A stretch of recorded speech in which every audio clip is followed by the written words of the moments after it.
typically when I do an interview, the team, the rep, asks me to send questions in advance. And you did it because you don't live a risk-averse life.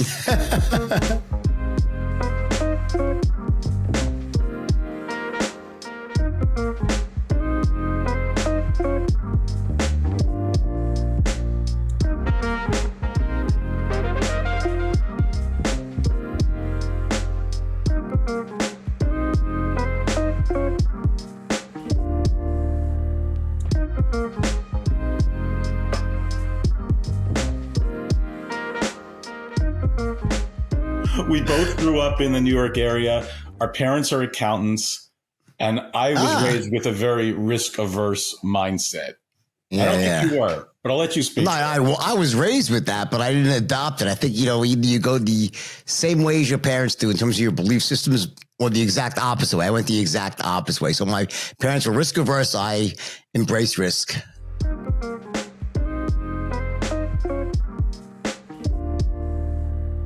So I mentioned this phrase, a life rich with incident. That's how I described an interviewee recently. But that person's life has nothing on yours. Did you ever imagine that your life would pose such extremes, that you would embrace them? I wouldn't say that. Like, even while it was happening and even afterwards in the beginning, I didn't think it was that insane. Like, it's your life and it's one step at a time. And I think you become desensitized to things along the way. So what would have seemed insane if you just done it all at once, when there's these little incremental steps, it doesn't seem crazy. So like when I first started writing my book, or when I first started telling my story to someone, I was in jail and my bunkmate was Tommy Chong from Cheech and Chong. And I would tell him my stories. He'd be like, what? Like, you have the craziest life. I'm like, really? He goes, I'm Tommy Chong. I think you had an insane life. So, to me, it didn't seem that insane. Of course, in retrospect, when I started writing it down and look back at it, it was a wild life. And, but I think, for me, again, I always try to be the best at whatever I do. And even if I'm doing a bad thing, unfortunately, I'm going to be the best doing the best bad things as well. If we want to talk about extremes, I want to know, was it day 1, day 2, day 10 that you told Tommy Chong about, I can't describe it as a yachting accident, the yachting catastrophe off of the coast of Italy? I think it was like day 2, probably. Yeah, I think it was day 2. Maybe it was day 1. It was certainly the first couple of days. When that was happening, you must have been thinking, I'm living a very cinematic life, to say the least. Yeah, I guess I was kind of happy it was happening. I was like, oh man, this is like an albatross around my neck, this thing, I hated that. I was all sick of the boat and I felt obligated to go on it. When I started sinking, I'm like, oh, this is great. Lloyd's of London, I never really thought I was going to die. There was a couple of moments where I was very nervous, but, and then the plane crashed picking me up, actually. It was a G2B, that got seagulls flew in the engine. So yeah, I was traveled badly, I guess, That plane was supposed to rescue you, as it was depicted in the movie. I don't know if it happened like that, but no. It wasn't. It happened a week later. So I was supposed to come pick me up and bring me home. So yeah, it was a week later.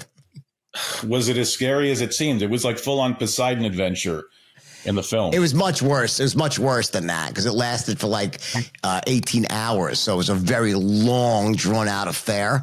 And there were a lot of times we thought we'd have to go into life rafts. It was pretty intense. Yeah. I guess we should talk about the helicopter crash too before we talk about the pleasures of aviation.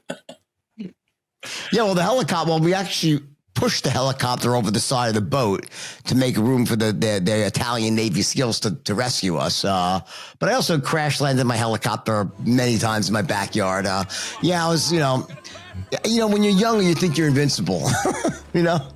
I don't think I'm invincible anymore. In a very sober frame of mind, it was more than once that you crashed your helicopter in your backyard. Yeah, more than once. Yeah. Yeah. How does private aviation figure into your life now? How often are you flying privately? I fly private very often, whenever I can. And unfortunately, the price in flying private, it's gone up tremendously in the last couple of years. It's really rocketed up, and I'm considering buying a plane because it's become like almost, it's getting close to the point where it's not, I wouldn't say prohibitive, it's just that it used to be much more economical.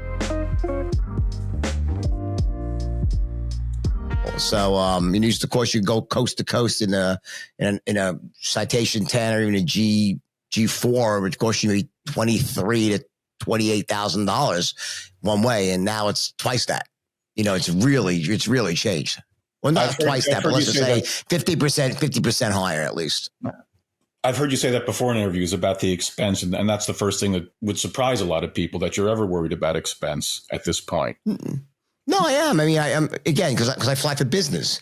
So it's one thing if I'm going on a vacation with my family, that's different, but if I'm flying for business, especially if I'm on a tour, it has to make sense for the tour to, if I'm going up, let's say I have to go to let's say I get booked at a speech in California and they're paying me $150,000 to give a speech, right? And I got a travel budget of $10,000. I'm like, do I want to eat in, round trip's going to cost me $75,000 maybe, right? Do you want to, the question is, what do you want to eat, eat into the money that you would have been paid just to be there. So, and, sometimes I'll subsidize it myself and sometimes I'll just demand the higher travel reimbursement. And sometimes if I think it's ridiculous, I'll fly commercial, you know what I'm saying? But whenever I can, I like to fly private. These are your two main sources of income right now: the books, which enhance the tours, the speaking engagements, and the speaking engagements that enhance the sales of the books.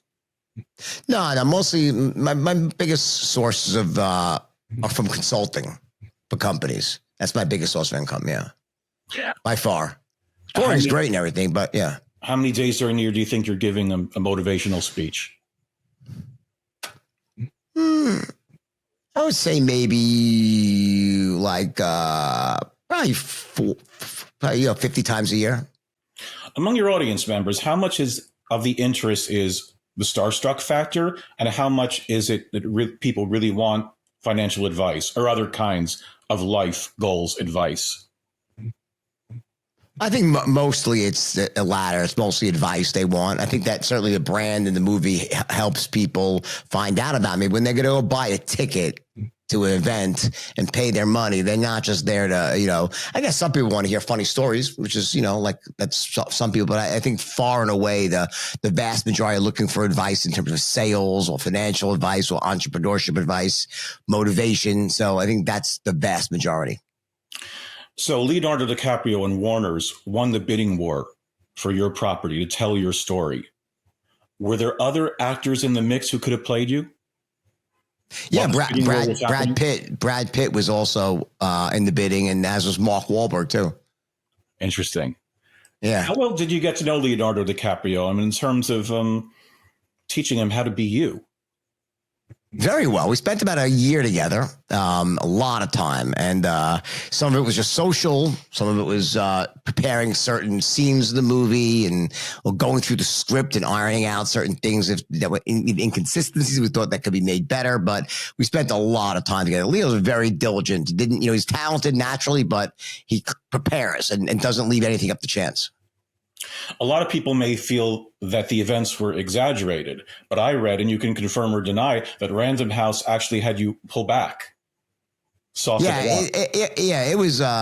It was not exaggerated. It was under-exaggerated. I mean, there were some scenes that were fictionalized because, to serve the narrative and stuff, but most of that was really about collapsing characters. Like, so maybe one character took on the traits of three people, or events were made closer together. Like you said, with the plane crashing, it was a week later. They did it just, for cinematic effect. Now, there's this famous scene, it's iconic, and Leo was so brilliant, of trying to drag himself from the house, across the driveway, down the stairs, into this vehicle. Yeah. Was that exaggerated? That's true. 100% true.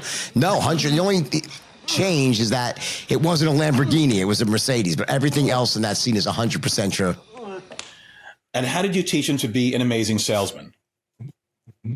That was easy because he's naturally talented. So I just taught him the straight line system. That's what I teach people around the world. So I taught him basic tonalities. I wrote a script that was perfect for the scene. And I just, taught him how to read through the script and the sort of tricks of the trade of being a salesperson. He took to it very, very quickly. See those little black boxes? They're called telephones. I'm going to let you on a little secret about these telephones. They're not going to dial themselves, okay? Without you, they're just worthless hunks of plastic, like a loaded M16 without a trained Marine to pull the trigger. Was the first time you saw a rough cut, did you have this sense of, I can't believe that my life is up on the screen? I was blown away. I was like, oh my God. And the first time I saw it, I was out of breath afterwards. I was like, You know, to this day, when I see the movie, it's a big movie. I mean, it's really so well done. And, you know, Scorsese is Scorsese for a reason. Yeah, I wanted to ask you about Scorsese. What were your interactions with him like? He's amazing. I mean, I interacted with Leo far more. But, you know, when I was on the set, I met Scorsese, and he's, you know, everyone just, you know, has tremendous respect for him. He's a genius. And he has a way of, you know, I think Marty's gift is he has a way of putting up characters on a screen, and without trying to moralize, he just puts characters up on a screen, doesn't tell you if you should love them or hate them. He lets you come to your own conclusion. While some directors or some movies, like they almost telegraph you too much of how they want you to feel. And I don't like being spoon-fed morality, or I should like this person, hate this person. You know, you could root for people who are doing things wrong. You could hate people who are doing things right, and vice versa. Life is very nuanced. And I think Scorsese's gift is his ability to put characters on the screen and let people just draw their own conclusions. And I think people love that about his movies. On that note, I read, I think it was in Bloomberg, that it hurts you, or you don't want to be known, identified as a criminal. Do you ever think about how your obituary is going to read? What's the first line? It's the greatest redemption story ever. Are you redeemed? That's not for me to say. In your efforts toward redemption, what does it take the form of? The restitution is a part of it. Living a clean and sober life. No. That's it's just really just how I go about, you know, living every day, you know, going out there and giving massive value to people and earning money from that, but making sure that you give more than you get. And you want everyone whose lives you touch to somehow be improved. And that's really how I live my life today. And it's a great way to live.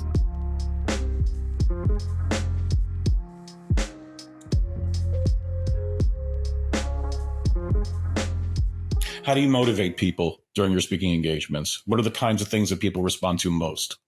It's really about, you know, giving people a message when you want to alert them to say, listen, these are the things that are important. These are some of the belief systems that you might have that are really holding you back. The way your state of mind is. There are certain states of mind that lead people to succeed, others that lead them to failure. So it's like really highlighting the elements of success versus like not just saying something, you know, work hard, rah, rah, really giving them strategy of like, hey, these are the elements that you need to line up in your life. And if you line these up both in the inner world of success and the outer world together, you have to reconcile both worlds, strategy, the outer world, with mindset, the inner world. When you do those things together, the results can be astounding. So it's really about a balanced message for reconciling both worlds of success. What bases are you using to fly privately these days? Opelika, Executive Airport in Fort Lauderdale? Opelika. Okay. And this is your home base, Miami, or do you still have a home base in New York as well? No, Miami is my home base. Okay. Miami's my home base. It's great. What do you want people to get out of your new book? And it's really just a couple months old, right? Yeah. So I think my new book answers the question of what do you do with your hard-earned money after, you make money, then you have to spend a certain amount of money to live, and then you have savings, right? And hopefully, especially in this market, those savings are pretty large. Well, so many people deploy their capital in a way that's self-defeating. They, have it managed by people that charge them massive fees and are engaging in a lot of trading, which is tax inefficient. And it's really simple to take, especially in this market, to build a massive, multi-million dollar, $10 million plus nest egg just by investing in index funds and balancing a portfolio and keeping your expenses low and playing the long game. And that's what this book is really all about. It shows you how to do it in a way that minimizes your tax burden, maximizes your returns, and also expose you to the power of long-term compounding. It's very powerful. And the book is funny. It's written in a way that's very funny for people to, it's informative, but it's also a page turner. So you get a lot of great information in there, but you have fun reading it. And I think every person in this tax bracket should read it for sure. How do you prepare yourself mentally, physically, and in every other way for prison? And what was that like? What was the first day like? You can't prepare yourself, but you go in and you make the best of it. You take a deep breath, and it's not nearly as bad as you think it is. And in my case, it was far worse waiting to go. That was the worst part, the waiting to go, than actually arriving. Once you arrive, it's just counting it down, and it is what it is. So it wasn't very difficult, but the worst part is beforehand. Once you were there, were there any moments where you were surprised how normal it was and how normal the other people were and how normal your conversations were? Or did you ever feel threatened? No, never. But it was, Tommy Chong was my bunkmate, so it was very normal for me. And in terms of exercise, food, your daily activities? Yeah, I had an easy, tennis, weightlifting, taught myself to write. That was the most important thing I did, though. Spent about 10 hours a day teaching myself to write. By looking at the works of other great writers? Who were some of your favorite? Yeah, exactly. Writers? Yeah. So it was Tom Wolfe, especially. I read Bonfire of the Vanities, used it like a textbook, and that really was an inspiration and taught me how to write. By I used a highlighter to underline certain things in the book, unpack his strategy, and I developed my own. But it was based on Tom Wolfe, and it also, it gave me a sort of a purpose when I was there, something that I didn't waste my time. So I think that was the most important thing. What's a perfect day for you? Getting up, working out, doing my cold plunge, spending some time with my family, working on some of the projects I'm working on, and then eating some good food. Let's end with what's the biggest misconception that you'd like to clear up? It's probably that all this happened in 2013 when the movie, right before the movie came out. I mean, this stuff happened 30 years. It's like it happened in 1988 to 1994. So do the math. It's over 30 years ago, right? So, I think that when people look at me, they'll say, "Oh my God, it should have just happened." And the movie's so current still, so people think it's very new when it's actually really, really old stuff. But it ages well, and people love the movie. So, and I appreciate it. I'm very lucky and fortunate that it became a cult hit, and I think the movie will stay relevant for many, many years to come.